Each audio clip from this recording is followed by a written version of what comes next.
आज का हवाला है मत्ती की अंजील 22वां बाब 23वीं आयत से 33वीं आयत। मत्ती की अंजील 22वां बाब 23वीं आयत से 33वीं आयत। सच्चे सवालात अहम होते हैं। दुआ करेंगे। खुदावंद आसमानी बाप, हम तेरे शुक्र करते हैं आज इस मौका के लिए कि तेरे हुजूर में आए, तेरी इबादत के लिए। कलाम की बात गौर करने में मदद फरमा ताकि कलाम की बात को समझे और उस पर अमल करे और खुदावंद की खिदमत में आगे बढ़े और बरकत हासिल करे। यीशु के नाम में आमीन। मत्ती की अंजील 22वां बाब 23वीं आयत से। उस दिन सदूकी जो कहते हैं कि क़यामत नहीं होगी, उसके पास आए और उससे ये सवाल किया कि ए उस्ताद, मूसा ने कहा था कि अगर कोई बे औलाद मर जाए तो उसका भाई उसकी बीवी से ब्याह कर ले और अपने भाई के लिए नस्ल पैदा करे। अब हमारे दरमियान 7 भाई थे और पहला ब्याह करके मर गया और इस सबब से कि उसके औलाद ना थी, अपनी बीवी अपने भाई के लिए छोड़ गया। इसी तरह दूसरा और तीसरा भी 7वें तक, सबके बाद वो औरत भी मर गई। बस वो क़यामत में उन 7 में से किसकी बीवी होगी, क्योंकि सब ने उससे ब्याह किया था। यीशु ने जवाब में उनसे कहा कि तुम गुमराह हो, इसलिए कि ना किताब मुक़द्दस को जानते हो ना खुदा की कुदरत को, क्योंकि क़यामत में ब्याह शादी ना होगी, बल्कि लोग आसमान पर फरिश्तों की मानद होंगे, मगर मुर्दों के जी उठने की बाबत जो खुदा ने तुम्हें फरमाया था, क्या तुमने वो नहीं पढ़ा कि मैं अब्राहम का खुदा और इसहाक का खुदा और याकूब का खुदा हूँ? वो तो मुर्दों का खुदा नहीं बल्कि जिंदों का है। लोग ये सुनकर उसकी तालीम से हैरान हुए। ये हमारे खुदावंद यीशु मसीह की अंजील है। आज का कलाम हमें क्या सिखा रहे हैं?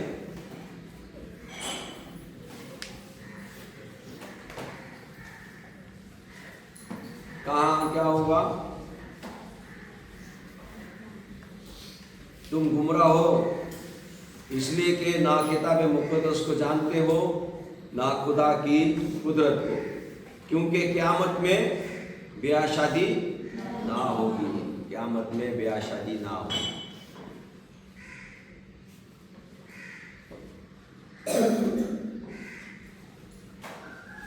खुदा किसका खुदा है?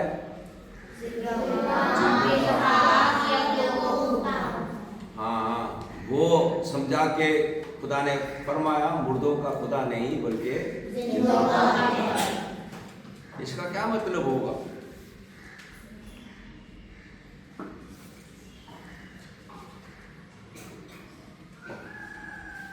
हमेशा जिंदे रहेंगे, मरना नहीं होगी, इसलिए नस्ल पैदा करने के लिए ब्याह शादी का सिस्टम नहीं होगा। खुदावंद ये फरमा रहे, इस दुनिया में नस्ल होने के लिए ब्याह शादी होती है, ठीक है, लेकिन क़यामत में, अभी क़यामत में यानी खुदावंद यीशु दोबारा आएंगे तो क़यामत होगी, तो उसके बाद क्या है? हमेशा जीते रहेंगे। फिर उसमें मरना नहीं, नस्ल की कोई ज़रूरत नहीं अभी, ठीक है। किसकी मानद होंगी कह रहा है? फरिश्तों आने वाले वो आसमान की बादशाही के हवाले से अभी सही तरह इल्म नहीं है, मालूम नहीं है, यानी वजूद में आया नहीं, इसलिए गुमराह हो गई। इस दुनिया में जो हो रहा है उसके मुतालिक आसमान की बादशाही में होंगे, ये गलतफहमी हुई है। आसमान की बादशाही में क्या होगा, हमारा जिस्म भी बदल जाएंगे। कह रहे जब जिंदा होगा या यीशु आएगा उसी वक्त जब जमीन पर होगा वो हमारे जिस्म जलाली जिस्म हो जाएंगे। जलाली जिस्म क्या होगा मालूम नहीं, लेकिन कम से कम ये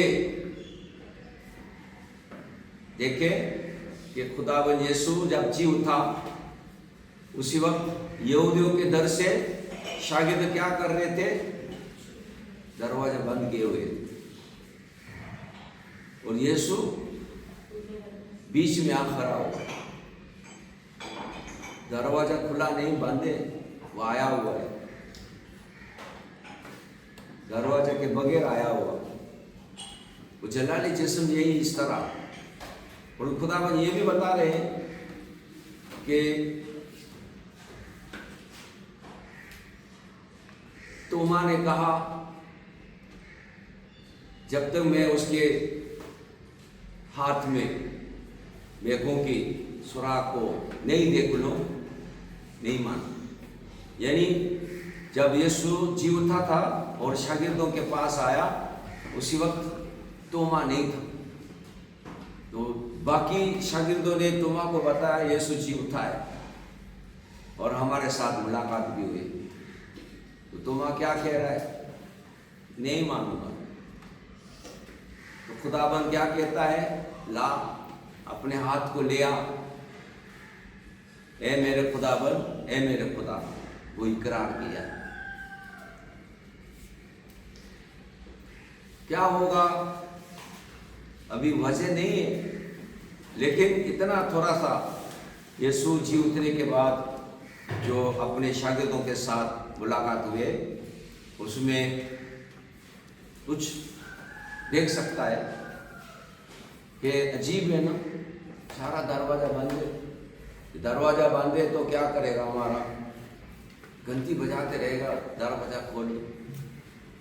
लेकिन खुदावन यीशु आप मौजूद हुआ, एक दफा नहीं 2 दफा। तो जलाली बदन किस तरह का होगा सही मालूम नहीं, हमने देखा नहीं। आसमान की बादशाही अभी हम उम्मीद के साथ इंतजार में हैं या उसकी तरफ हम सफर हो रहे हैं। हम सब मिलकर हम सफर हैं। तो वहाँ खुदा की खिदमत में जो मंजर है यौना आरफ ने देखा मुकशफा में, कदूस कदूस कदूस करके वो खुदाबंद की इबादत होती, खुदाबंद की ताजीम होती। इसमें खुशी के साथ हम सब पुरस्कार में लगे रहेंगे और खुशियां बांटेंगे। एलवा अभी इधर नहीं है, एलवा जैसे जैसे मौका मिलेंगे खुद वो नाचते नाचते वो गीत गा रहे होते। क्यों? वो गीत गाने में खुशी है।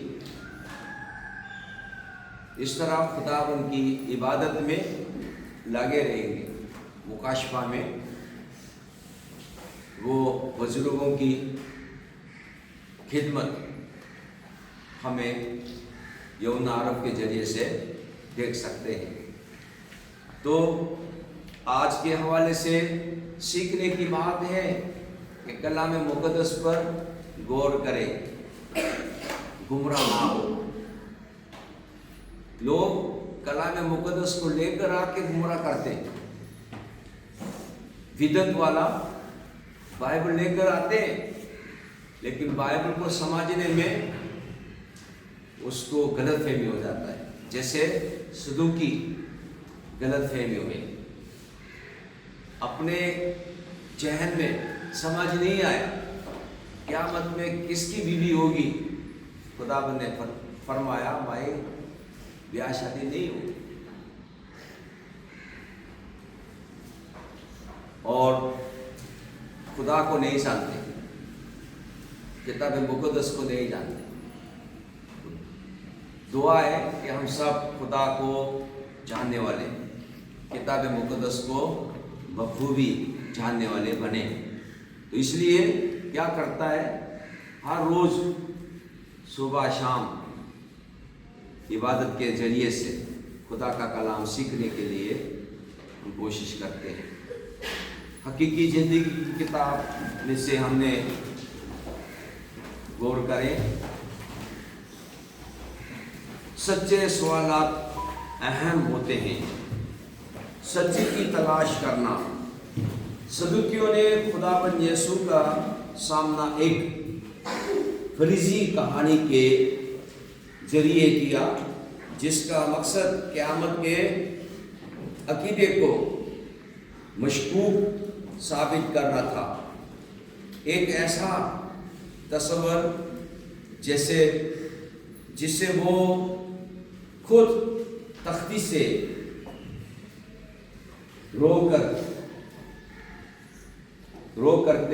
رد کرتے تھے۔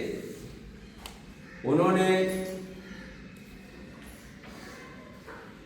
روایت شادی، بھائی کی بیوی سے شادی کا حق سے متعلق موسیٰ کی شریعت کا حوالہ دیا، جس کے تحت بیوہ عورت کی دیکھ بھال مرحوم شوہر کے بھائی کی ذمہ داری ہوتی تھی۔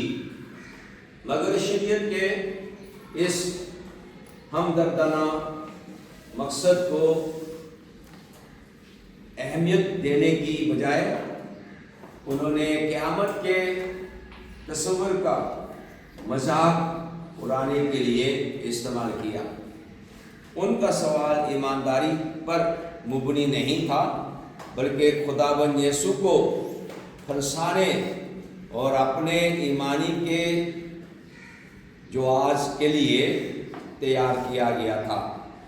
ان کی طرح ہم بھی بعض اوقات خدا کے حضور ایسے سوالات لے کر آتے ہیں جو سچ کی حقیقی تلاش کی بجائے شک، مزاحمت یا پوشیدہ ارادوں سے تشکیل پاتے ہیں۔ اس کے برعکس جب ہم خلوص اور کھلے دل کے ساتھ خدا سے حکمت اور فہم کی طلب کرتے ہیں تو ہم اس پر اپنے اعتماد اور احترام کا اظہار کرتے ہیں۔ دوسرا سوال ہے، آپ خدا سے کیسے سوال پوچھتے ہیں؟ اس سے دعا کریں کہ وہ آپ پر سچائی ظاہر کرے، غلط نیتوں کی اصلاح کرے، اور جب آپ ان باتوں سے نبرد آزما ہوں جنہیں آپ ابھی تک پوری طرح نہیں سمجھتے، تو آپ کے اعتماد کو مزید گہرا کریں۔ دوسرا ٹائٹل ہے، اس دنیا سے آگے دیکھنا۔ خداوند یسوع نے صدوقیوں کے چیلنج کے پیچھے موجود اصل مسئلے کو بے نقاب کیا، یعنی کلام مقدس اور خدا کی قدرت سے ان کی لا علمی۔ ان کا نظریہ حیات صرف انسانی حدوں تک محدود تھا، جس میں مادی دنیا سے ماورا الہی عمل کے لیے کوئی گنجائش نہ تھی۔ آج بھی بہت سے لوگ ایمان کو اسی जावेद से देखते हैं और सिर्फ इस बात पर यकीन करते हैं जो उनकी इंसानी मंतक में समा सकते हैं। खुदावन यीशु ने सदूकियों की इस्लाह करते हुए वजह किया कि खुदा अब्राहम, इसहाक और याकूब का खुदा है। उनकी जिस्मानी मौत ने खुदा के साथ उनके ताल्लुक को ख़त्म नहीं किया। क़यामत महज एक इम्कान नहीं बल्कि जिंदा खुदा की कुदरत से एक यकीनी हकीकत है। जब हम खुदा के वेदों के बारे में गैर यकीनी का शिकार होते हैं तो हमें याद दिलाया जाता है कि उसके कलाम पर भरोसा करें, उसी की कुदरत पर ईमान रखें और फुरतनी के साथ अपने सवालात उसके हुजूर पेश करें। गौर करें कि आया खुदा के बारे में आपका नुक्ता नज़र दुनियावी हदूद पर कायम तो नहीं, खौफ या महदूद सोच से जन्म लेने वाले तमाम शक को सुपुर्द कर दें और खुदा के रूह को दावत दें कि वो उसके कलाम और क़यामत की समझ बख्शे। दुआ करेंगे। खुदाबंद आसमानी बाप, हम तेरे शुक्र करते हैं आज इस मौका के लिए कि तेरे हुजूर में आए, आसमान की बादशाही के हालत पर गौर करने के लिए मौका दिया है। जबकि सदूकियों ने दुनियावी तरीक़ों से आसमान की बादशाही को समझने की कोशिश की, गलत फहमी हुए। आए खुदाबंद हमें बरकत दे कि कलाम मुक़द्दस को बखूबी जानने वाले और खुदा की कुदरत को पहचानने वाले बन जाए, ताकि काम चल चलन के ज़रिए से खुदाबंद की खिदमत में लगे रहें और बरकत हासिल करने वाले बने। सब कुछ और तक़दीस कर आज के एग्ज़ाम में मदद फरमा, ताकि जो कुछ तैयार किया उसको पूरे तौर पर याद हो और वह आसानी हल करने में कामयाब हो। यीशु के नाम में हमारे बाप जो आसमान पर है, तेरा नाम पाक माना जाए, तेरी बादशाही आए, तेरी मर्ज़ी से आसमान पर भी होती है, ज़मीन पर भी हो।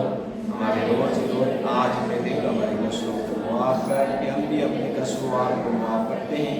हमें आज़माइश में ना पड़ने दे बल्कि बुराई से बचा, क्योंकि बादशाही कुदरत और जलाल हमेशा तक कराई है। आमीन। खुदावंद यीशु मसीह का फजल, खुदा बाप की मोहब्बत, रूह कुदस का शराकत, इफ़ाक़त और हिफाजत आप सबों के साथ और ईमानदारों के साथ आपसे लेकर हमेशा तक उतरे।